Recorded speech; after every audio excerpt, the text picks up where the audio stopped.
जय शनी बाप्पा दिंडी सोहळा शुभ सकाळ दिवस 5वा पालखीचा। आज उठलेले सर्व टायमावर पण थोडा आंघोळ करायला लेट झाला। आता फ्रेश होऊन आता आरती करून निघू आम्ही। दाखवतो पुढे तुम्हाला पुढील वाटचाल। दादा आजचा मुक्काम कुठे आहे आपला? दिवस 5वा विशाल हॉटेल गटवाडी गटवाडीला का? तिथनं निघणार आहे कवट सारा मंदिर रात्रीचा मुक्काम होता आपला। आता सकाळी आपण पहिला मुक्ताई टी सेंटर इथे चहा घेणार, त्याच्यानंतर पुढे बनकर फाटा गणेश शेड इथे आपला सकाळचा नाश्ता होणार। त्याच्यानंतर निघाल्यानंतर आपला खामोंडी येथे दुपारचा जेवण असणार आहे। त्याच्यानंतर दुपारी 3 वाजता आपण निघणार गटवाडी इथे विशाल हॉटेल इथे आपला रात्रीचा मुक्काम असणार। चालेल, धन्यवाद।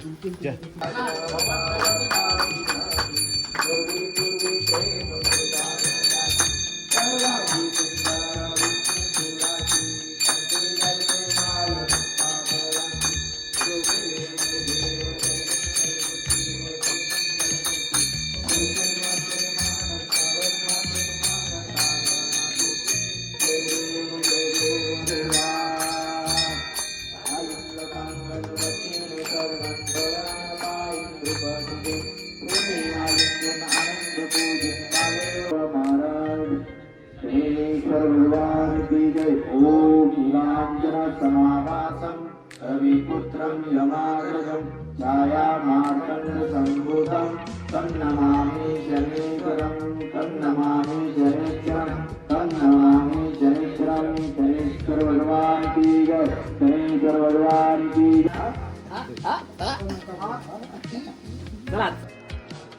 आरती झालेली आहे आमची। आता आई माऊलीचं दर्शन घेऊ आणि आम्ही निघू पुढील प्रवासाला।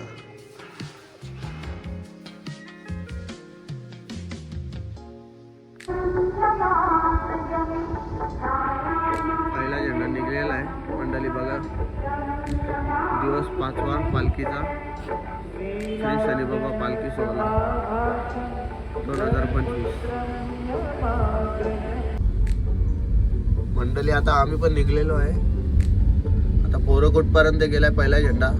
दुसरा झेंडा दाखवतो तुम्हाला, बघू शकता। एक गाडी मागे आहे त्यांना लाईट दाखवण्यासाठी। हा पहिला झेंडा, हे आपले माऊली।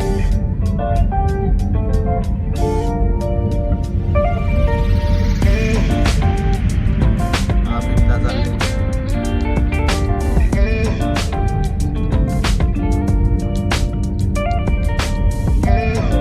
हा पहिला झेंडा।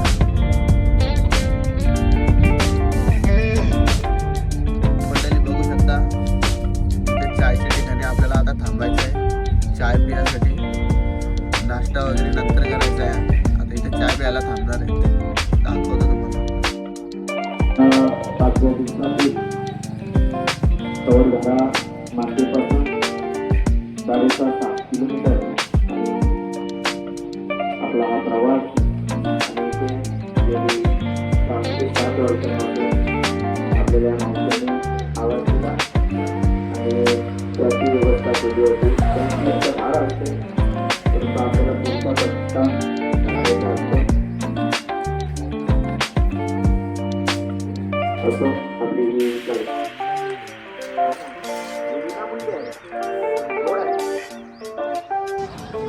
मंडळी चाय बिस्किट आता झालेला आहे। आता निघतोय मंडळी पुढच्या प्रवासाला। त्या आईचा विनामूल्य 1 रुपया घेत नाही दरवर्षी। चहा आणि बिस्किट मोफत असतं त्यांच्यातर्फे। धन्यवाद। मंडळी निघली आपली पुढच्या प्रवासाला। चला मित्रांनो, भेटूया आता नाश्ता टाइमला। Bye bye. मंडळी बघू शकता आता आम्ही पोहोचतोय नाश्त्याच्या ठिकाणी। आता आजचा सकाळचा नाश्ता आहे बनकर फाटा। राजपुत्रा हॉटेल आहे, त्या हॉटेलची तर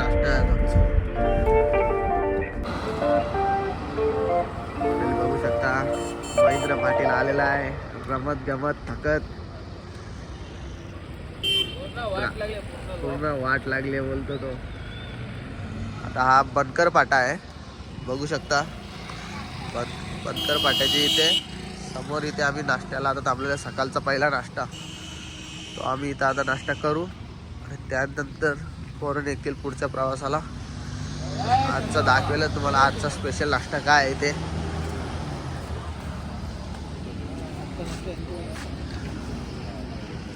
आज यांच्यातर्फे नाश्ता आहे दादांतर्फे. बरे आहेत ना?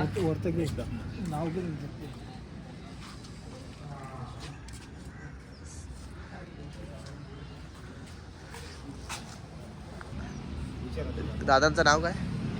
माझं नाव गणेश बबन कुलर. तुमचा कांद्याचा बिझनेस आहे का? माझा कांद्याचा व्यापार आहे, ट्रेडिंग करतो. इथनं कांदे घेऊन वाशीला, कल्याण, ठाणा, बेंगलोर सगळीकडे सगळीकडे जातो कांदा. धन्यवाद. ते जे गावरी केले तगऱ्याला बाकी मंडळी बसले बघू शकता. बनकर फाट्याला आजचा नाश्ता या दादांतर्फे आहे आम्हाला. आणि ते मोठे कांद्याचे व्यापारी आहेत. वाशीपासून तर पूर्ण नाशिक बिस्की आज सगळे मोठ्या मोठ्या मार्केटमध्ये सगळीकडे त्याचा कांदा जातो. करून घेतो आता नाश्ता. मंडळी आता निघलो आम्ही नाश्ता करून बनकर फाट्यावरून. नाश्ता खूप छान होता. दादानी नाश्त्याला पोहे आणि आपला बेसूर स्वीटमध्ये होता आणि चहा. आता आम्ही खाल्ला. आम्ही आता निघलो नाश्ता करून. आता पुढे डायरेक्ट नेक्स्ट स्टॉप डायरेक्ट जेवायला होईल आमचा. मग तुम्हाला अपडेट देतच राहील, पुढील अपडेट देतो. मंडळी बघू शकता पहिला झेंडा येतो. आम्ही पुढे थांबलो. आता तुम्हाला काय तरी दाखवतो बघा. टमॅटोची बाग बघा किती मोठी आहे. टमॅटो पण किती आल्यात बघा. केवढी मोठी बाग आहे बघा.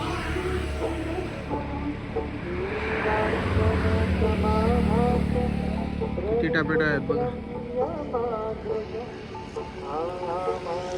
आणि ही देवाची गाडी. इकडेच ऊस आहे बघा. ऊसाची बाग.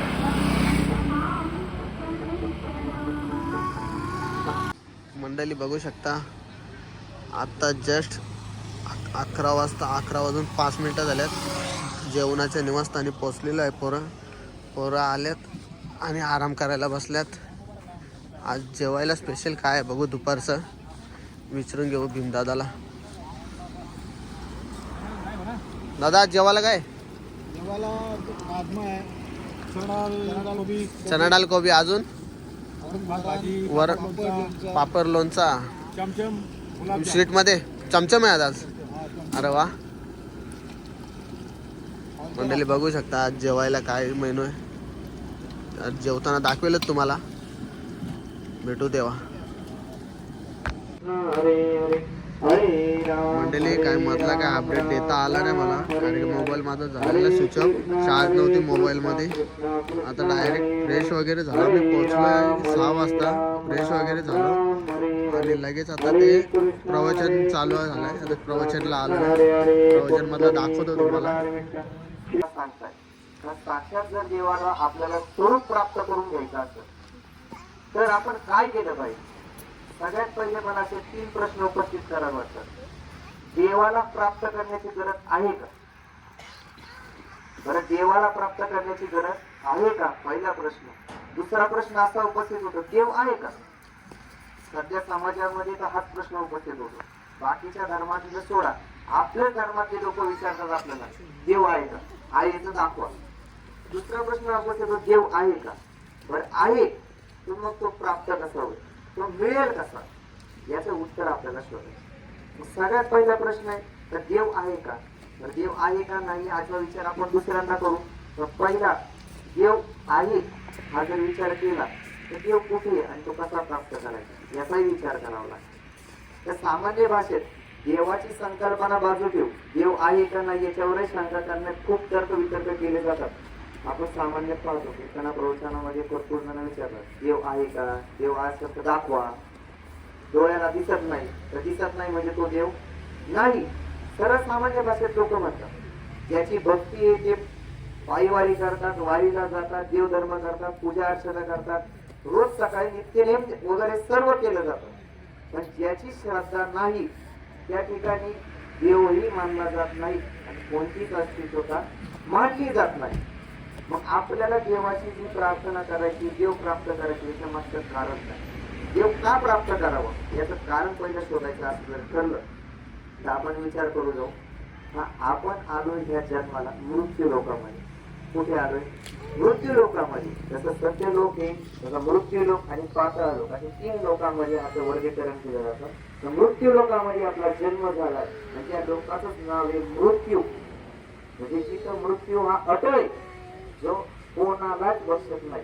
आपल्या सर्वांनाच माहिती एक ना एक दिवस आपल्याला सर्वांना जावं लागणार आहे. असं कोणी आहे का ज्याला माहिती आहे नाही मी जाणारच नाही. माझ्याकडे भरपूर सत्ता आहे, मी सत्ता दिवशी माझी भक्ती मोठी, कितीही भक्त असला, कितीही राजकारणी मोठा असला, कारण मोदीपर्यंतही ज्याची ओळख असली, पण एक दिवस तरी त्याला जावंच लागणार. इथं कोणाचा वशिला कामच नाही. मग असं मृत्यूचं भय नित्य निरंतर माग आहे. नित्य निरंतर मी का बरं म्हटलं, कारण कधी कोणाला कोणत्या क्षणी मनाने सांगता येत नाही. आपण एखाद्या वस्तूची जशी एक्सपायरी सांगतो तशी मनुष्याची सांगता येत नाही. तुकोबराय म्हणतात क्षणभंगुर नाही भरवसा, क्षणाचाही भरवसा नाही. अशा मृत्यू लोकात आले आणि अशा मृत्यू लोकात आल्यानंतर आपण काय केलं पाहिजे, काय करायचं तर सगळ्यात पहिला आपण या काळाच्या कावडीतून सुटलो पाहिजे. परत सुटू तेव्हा सुटू हाही विचार.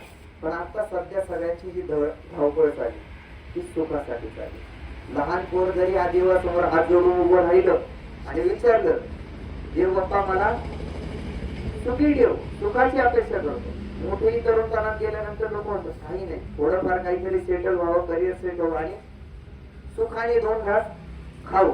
वृद्धापणात गेल्यानंतर लोक म्हणतात सगळे मुलं बाळ व्यवस्थित लागावे आणि आम्ही 2 घास सुखाने राहू. प्रत्येकाला सुखाची इच्छा आहे, प्रत्येकाला सुखाची इच्छा आहे. पण आपण ज्या ठिकाणी जन्माला आलो ते सुखरूप आहे का? हा संसारच दुःख मूळ सांगितलं, ज्याचं मूळच दुःख आहे. काय याचं मूळच दुःख आहे, त्याची फळं सुखाची असतील का?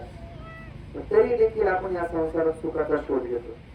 आता सुखाचा शोध किती घेतला तर आपल्याला सुख मिळणार आहे. किती सुख गेलं, 1 वर्ष 2 वर्ष अख्खं आयुष्य जरी गेलं तरी आपल्याला सुखाचा शोध मिळू शकत नाही. कारण आपण ज्याच्यात राहतो, ज्या संसारात राहतो तो दुःखमुळे दुःख बांधवडी आहे हा संसार. सुखाचा विचार नाही, विचारही नाही, पाहायलाही मिळत नाही. मग सुख आहे कुठं? सुख का हवंय आपल्याला, मग सुख आहे कुठं? मग सगळ्यात तुकोबरांना विचारणार, तुकोबराय सांगतात सुखरूप ऐसा तुझ्या कोण सांगा, माझ्या पांडुरंगा सारी खातो. मग सुखरूप असं कोणा सांगता? एक परमात्मा आहे, एक भक्त आहे, एक देव आहे, त्यांच्यापाशी सुख आहे. मग आपल्याला त्यांच्यापर्यंत गेलं पाहिजे, त्याला आपलं केलं पाहिजे. आता देवाच्या स्वार्थासाठी किंवा देवाची भक्ती करण्यासाठी देवापर्यंत न जायचं. आपला स्वार्थ आहे, प्रत्येक जीव हा स्वार्थी. त्या ठिकाणी आपलाच स्वार्थ आहे, निज स्वार्थ आहे. काय? आपल्याला सुख व्हावं या अपेक्षेने तरी आपण देवाला प्राप्त केलं पाहिजे. पण आता दुसरा प्रश्न उपस्थित होतो, एक कारण तर मिळलं, देव का प्राप्त करायचा, देवाचं का जायचं? आपल्याला सुख मिळावं याकरता आपण देवाची प्रार्थना केली पाहिजे. पण मग देव आहे का? देव आहे तर दाखवा. आता तार्किक लोक आता सध्या म्हणतात देव आहे का, देव नसेल तर दाखवा. मग गेलेली व्यक्ती आपण दाखवू शकतो का? नाही दाखवू शकत. तर्कवितर्काने खूप असे उदाहरण, जसं एखादं फुल आहे, फुलामध्ये सुगंध आहे, सुगंध आपण घेतो आणि त्याचा ग्रहण करतो, तर तो दाखवतो. वारा जाणवतो तर तो दाखवता येतो का? नाही. या अशी खूप असे तर्क जरी दाखवले मनुष्याला तरी मनुष्य त्याला मान्यता देत नाही. तो जिथं देव ही संकल्पनाच मान्य. आता सध्याचा इतका प्रचलित चाललाय, राम, रामायण, महाभारत, त्या दंतकथा आहेत, त्या कोणत्या तरी काळात झालेल्या कोणीतरी सांगितलेल्या दंतकथा, ह्या कानातून त्या कानात ऐकलेल्या असतात, ऐकू वाटल्या जातात. असं सांगत त्या लुप्त चाललं, त्याचा विश्वास बसत नाही. हे विश्वास बसावा आणि खऱ्या अर्थाने प्रचिती यावी. खरंच देव आहे का, देव आहे तर त्याचं स्वरूप काय, याचा विचार करायचा ठरला तर साक्षात भगवंत आपल्याला सांगतात का माझं स्वरूप काय आणि माझ्या ठिकाणी आल्यानंतर मी कुठे आहे याचं स्वरूप सांगताना सांगतात. ज्याप्रमाणे जर तुम्हाला देव पाहायचा जर ठरला तर तुम्ही इतरत्र कुठेही नाही जाता अंतःकरणात डोकवलं पाहिजे. मला साधारण दृष्टांत सांगायचं झालं, आपण लांब पर्यंत एखाद्या ठिकाणी, आता तुम्ही दिवसरेवरून शनी शिंगणापूरला ज्या ठिकाणी जातात मुख्य गाभाऱ्यापर्यंत देवासमोर जातात. देवासमोर गेल्यानंतर दोन्ही हाताने प्रणाम करतात, डोळे काय करतात बंद होतात. म्हणजे एवढ्या लांब गेल्यानंतर आपण भगवंताकडे पाहण्याऐवजी काय करतो, डोळे बंद करतो. असं लिहिलं का कुठं मंदिराच्या बाहेर गेलं तर पादत्राणे बाहेर काढा, तसं गाभाऱ्यावर लिहिलेलं असतं का डोळे बंद करूनच दर्शन घ्यावं. तरी देखील तुम्ही बघा लहान मुलं असो नाही तर कोणी ना, जो मनुष्य भगवंताच्या स्वरूपासमोर उभा राहतो तिथं गेल्यानंतर हात जोडल्यावर त्याचे डोळे बंद होतात. का बरं, ते लहानपणापासून शिकवलेलं कोणी आपल्याला नाही, तरी डोळे बंद होतात.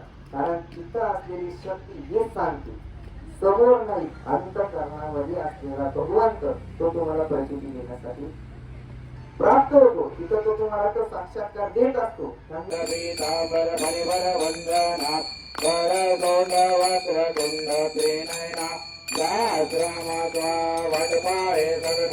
कंकटी भावावे निर्वाणी रक्षावे सुरवर वंदना. जय देव जय देवा आरती ओवाळी तो मनोभावे करुणी देवा. जय जय शनी देवा सूर्यसुता शनी मूर्ती तुझे आगाध कीर्ती. एकमुखे काय वर्णो शेषान चल मूर्ती. जय जय शनी देवा तमेव बंधुष्य सखा तमेव विद्याधरीं तमेव तमेव सर्वं मम देवते. कायेन वाचा मनसेन्द्रियेण वा बुधात्मा वा प्रकृतिस्वभाव करोमि यज्ञं सकल प्रयत्ने नारायणादिति समर्पयामि. आशितं ईश्वरार्विष्णु श्री ज्ञानदेव तुकाराम पंढरीनाथ प्रभु भगवान की जय. माऊली ज्ञानेश्वर महाराज की जय. नीलांजनं समाभासं रविपुत्रं यमाग्रजं छायामार्तण्ड सम्भूतं तं नमामि शनिश्चरं तं नमामि शनिश्चरं तं नमामि शनिश्चरं. शनीश्वर प्रभु भगवान की, शनीश्वर प्रभु भगवान की, शनीश्वर प्रभु भगवान की, पवनपुत्र हनुमान की. नमः पार्वते पते हर हर महादेव. मंडळी बघू शकता आता जेवायला बसलोय. जेवायला आज पुलाव आहे, शिरा आहे, वांगा, वाटाणा, फ्लावर, बटाटा आणि पापड आणि सुकी चटणी आहे बघा. महेंद्र बसलाय जेवायला. टाका थोडीशी. भिंदा पण आहे. चटणी देऊ का माऊली बघा. हो बाबा, कमी कमी कमी. सकाळी जायचं आपल्याला. सुकी चटणी आपल्याला पाहायला मिळते. सुकी चटणी आपल्याला पाहायला मिळते. तेजस जेवायला वाटतं. बघूया जेवल्यानंतर भेटू. Bye bye.